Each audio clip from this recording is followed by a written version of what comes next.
Hi, everybody. My name is Naima Morris, and I'm an Associate Director for Precision Medicine at ProClinical.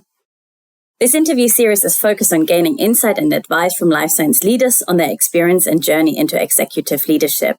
I'm very excited to have the opportunity to interview Andreas Warburg, who had a steep career at various companies such as ThyssenKrupp, Novo Nordisk, and now Cellogy as Chief Technology Officer.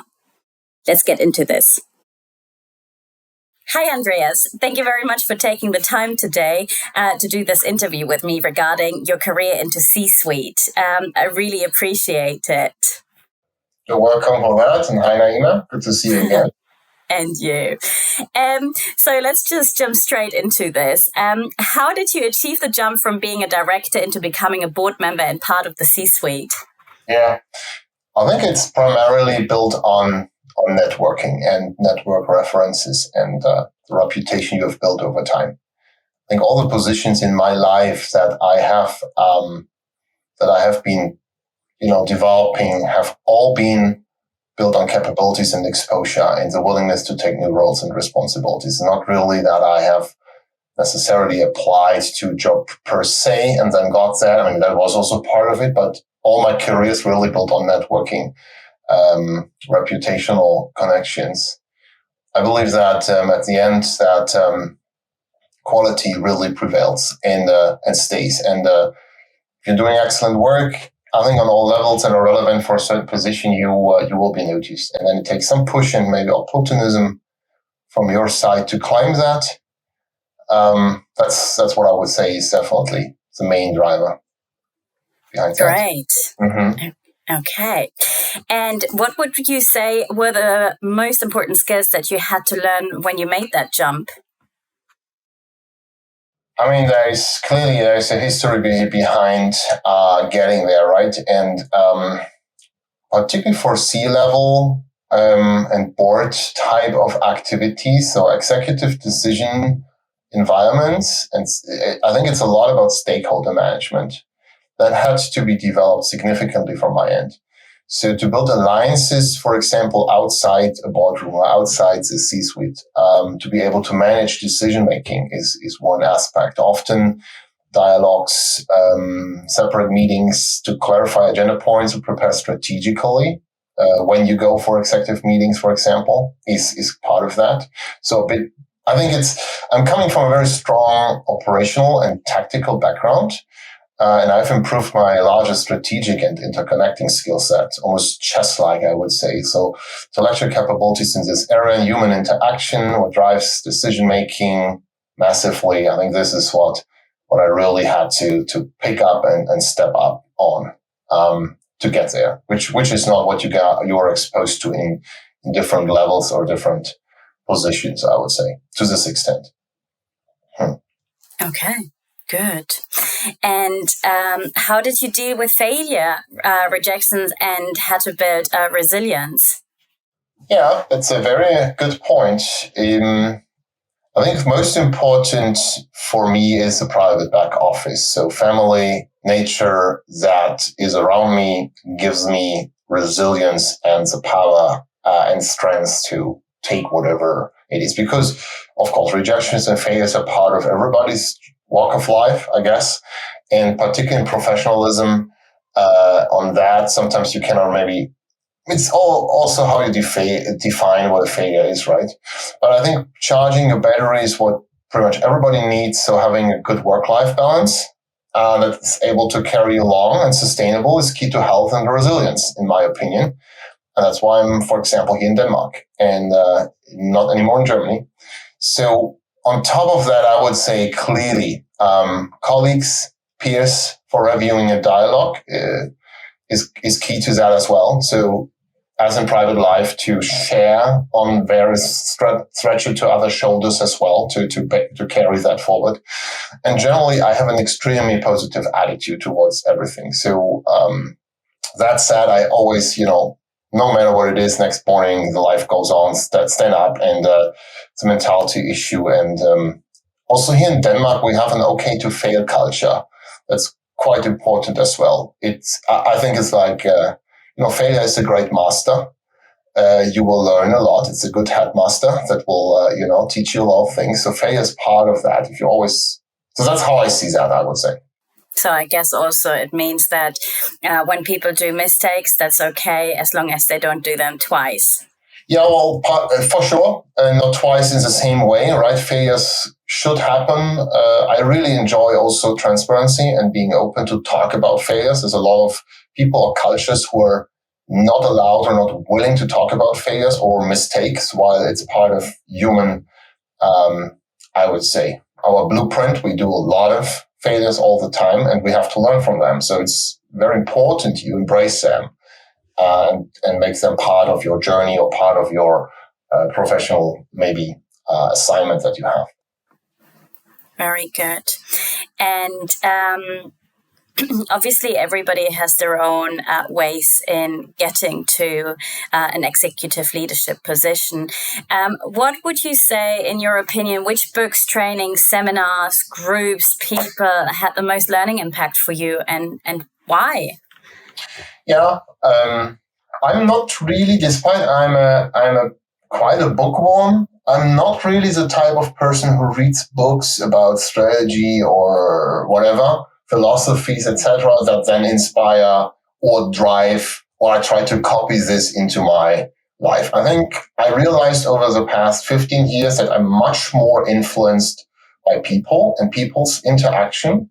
I would say, in my personal opinion, the managers I had the privilege to work together with were most likely the strongest teachers and professional and mindful people. So bosses or managers I was working together with under in a hierarchical situation or during an assignment. Particularly, maybe I was just privileged with the people I had the chance to work with, or I was by purpose seeking them out. I don't know what the reason behind that was, but empowerment, the availability to do this intellectual sparring or the professional sparring, people that allow you to really explore yourself. That's a magic spice, I think, that you are in need to grow professionally. So I'm trying to copy this behavior to the best I can in my own assignments now, because I learned a lot from that. So I think this is really significant importance of people's interaction. Maybe my teammates, technically, the people I recruit, the people I interview, the people I mentor, the people I train and teach and collaborate with. So my environment is, I believe, by far is the best on the job training, and not necessarily seminars or training. I did a lot, of course, part of it. The most interesting I always keep in mind is these JTI or Myers-Briggs things. It's not that I'm really necessarily driving them, but I'm particularly interested to understand my people's preferences behind, your attitude. Or so that's interesting. I don't build a whole team around it, but it's part of the element. And I think cultural intelligence is another extremely valuable tool. Understanding people's drives, cultural backgrounds, indirect or direct communication, etc. So in an international world, global world that you need to really understand what drives people's decision-making or communication setup. That's, I feel, very, very valuable. And I've embarked on that for the last 15 years or so. So I think I'm very passionate about interdisciplinary and international teams. Yeah. Fantastic. Thank you. Also, what's the most difficult decision you have had to make, and how did you overcome this decision? Yeah, that was really a tough one, I have to admit. You sent me the interview questions up front, so I had a chance to look into that. And of course, that's questions also you would maybe get when you were asked on getting hired or something. I don't know. So difficult decisions or failures or something. So that's really, really tough. And so I think I split it up into a personal difficult decision I had to make and a professional difficult decision I had to make. So personally, let's start with that. At some point, I have embarked on an expat journey. I decided that I'm not going to have a life with a house and a garden and a dog and 2 kids, right? At some point, I realized this is potentially not what I can do. And luckily enough, I found a partner in life who has been going with me through all these ups and downs, and that we had with that, and sacrificed some things that others feel are very meaningful in life. And I had to make a decision. If we do this expat thing, I've moved 18 times so far in my life. I have owned a lot of IKEA kitchens, I could say. But of course, I think this was a major thing, a decision that, okay, there's maybe something different that drives us here. And that's not what a blueprint in life that other people are following. So that's for sure making me unorthodox, but also on the other hand, very flexible and different, Jolie. And at some point, I was in a situation where I could have left biotech sector, biotech, life sciences, in an earlier industrial career. This was ramped down and closed, and they offered me a new role in business development in Asia Pacific. If I would have taken that, I potentially would be sitting now in Singapore or in Selangor or something in Malaysia.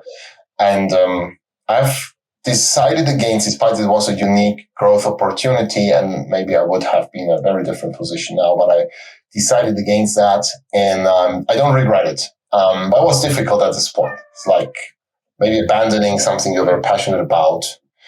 And professionally, I think changing pace and ambitions in the sake of others was really challenging for me. So I explained that. So I have a very certain type of, I'm very brainy, very pushy, very driven. I'm very strong with words. I would sometimes dominant in the way I do, but I'm technically quite nice, so people can always push back and I will easily overtopple that. But the way I come, I'm almost like right? I have a lot of energy. And I realized over time that this could, I wouldn't say intimidate, but it clearly could put people, a bit away or shy them off on this and that. And so my speed, my power, my energy, which is part of my positivity, but also of myself, is sometimes obstructing or standing in the way. So I really had to learn to sometimes also step back, give other people time with their pace, listen more than I talk, and I really enjoy talking a lot. So that's difficult for me. So really like stepping up to represent the team goal or the overall company organizational responsibilities and not your own aspirations. That's clearly the maturity I have gone through in my professional career. That you wake up in the morning and you know there's a lot of things that you're responsible for. That clearly is a different thing as you're a young guy working somewhere. You don't have that. You feel part of the thing, but you're not the one defining the thing. That clearly was also a difficult change for me. But I'm quite fine with that now, I would say. How long did it take you to do this transition? I think it took me a good 3 years altogether. I think it helps if you also change gears and, for example, change employer or make your own thing. I'm also part of a startup company. You make your own thing, do your own skin into the game. That definitely changes gears. Like everything you do matter. And not if you're in a big corporation. We just shared that. You said being in ProClinical means a large group of people. So that has a lot of power on the one hand, but on the other, you're also part of a much more greater system as if you would be running a small office with 5 to 10 people where everything boils down on each and everyone's individual decision. I think this is 3 years transition, I would say. Yeah. Cool. Mm-hmm. So how do you navigate solving problems, and what have you learned about approaching problems? Yeah.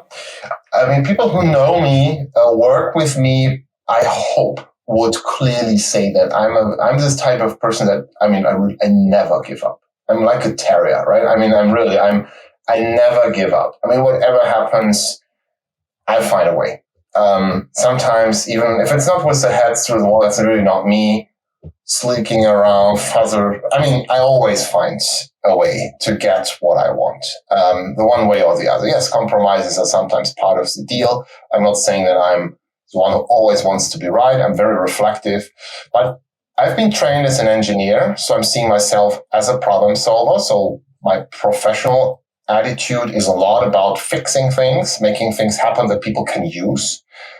But I have a very highly creative and interdisciplinary background. So technically, I really believe there's not any problem that cannot be solved. There's means and tools for technically everything. So this is at least my general attitude to it. But I have a very unorthodox walk of life. My dad has been a mathematician and physicist. My mom, an artist.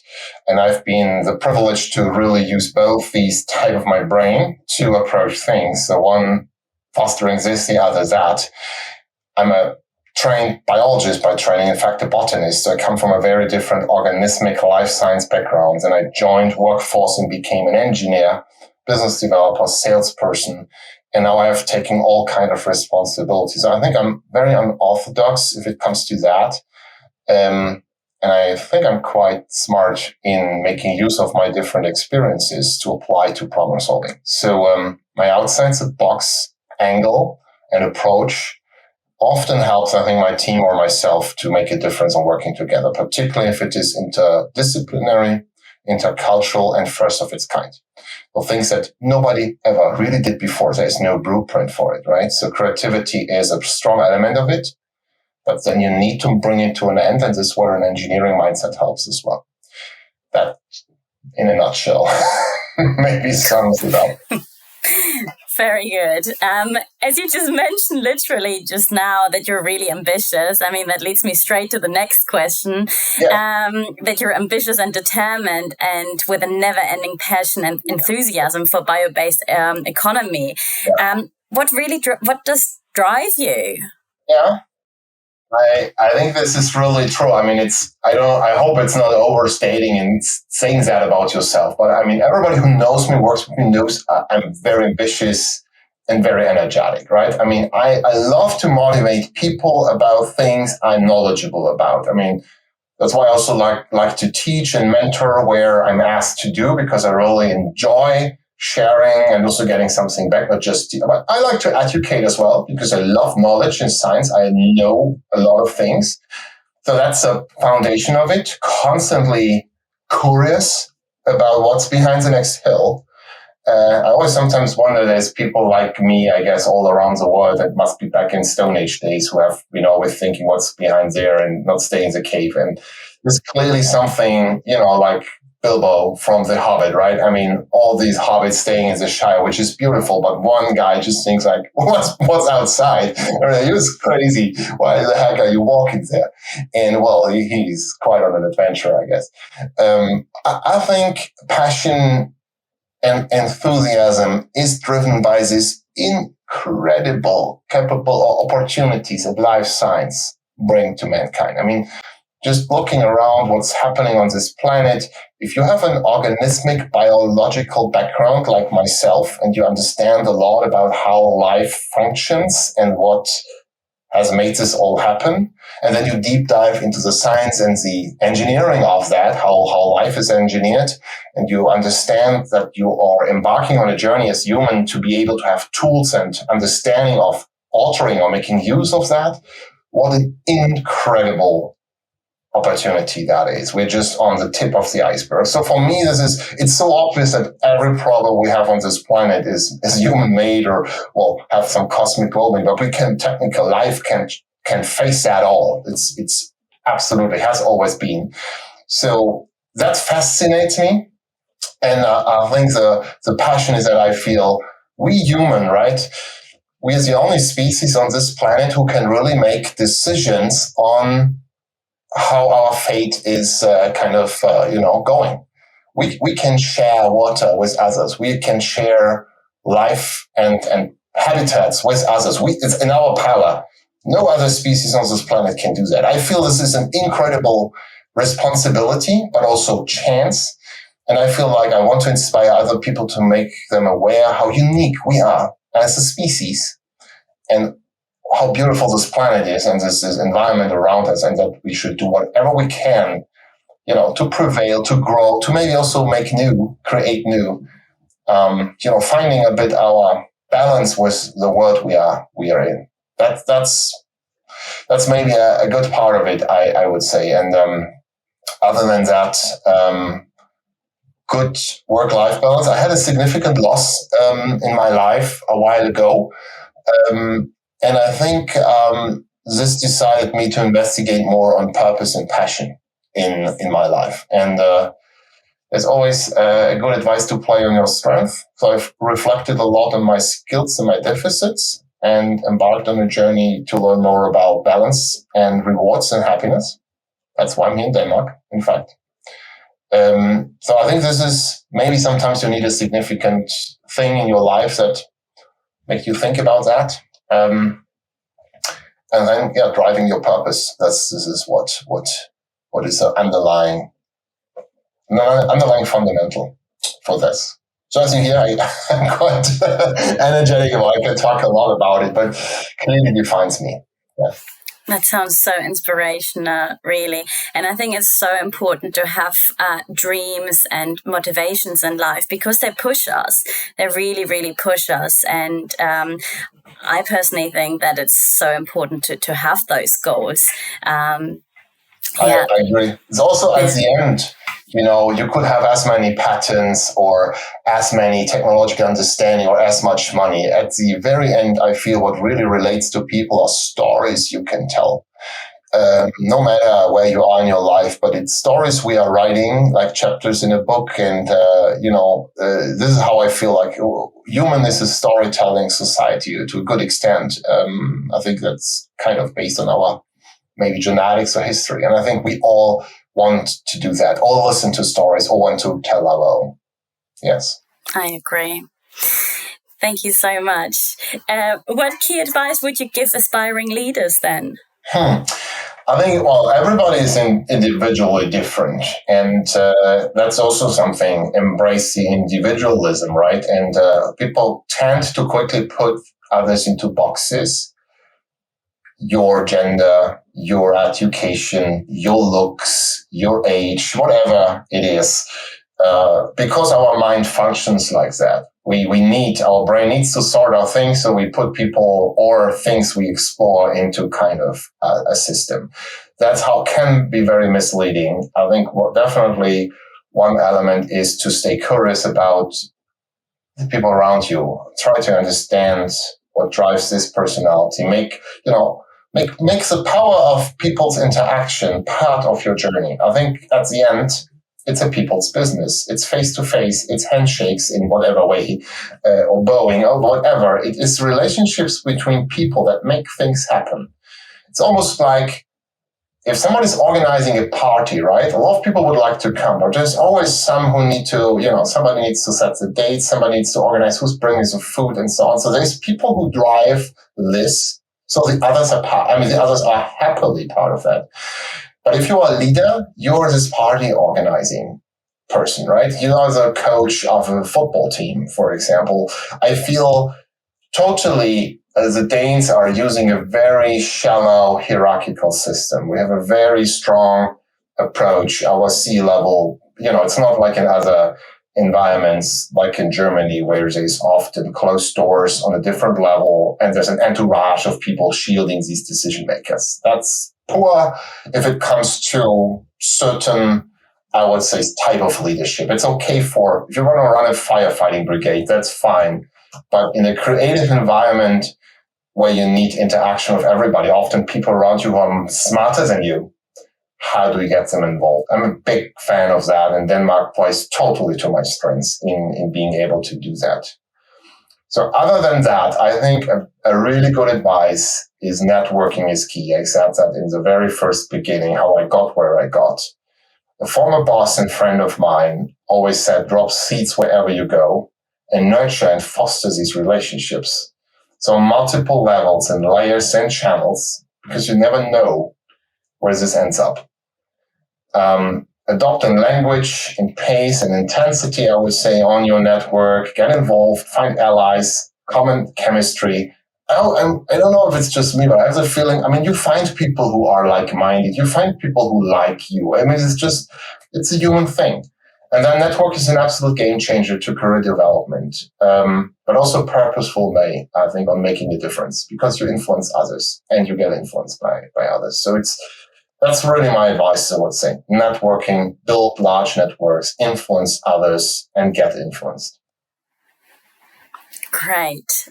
Thank you so much, Andreas. I really appreciate that you've taken the time to do this interview with me.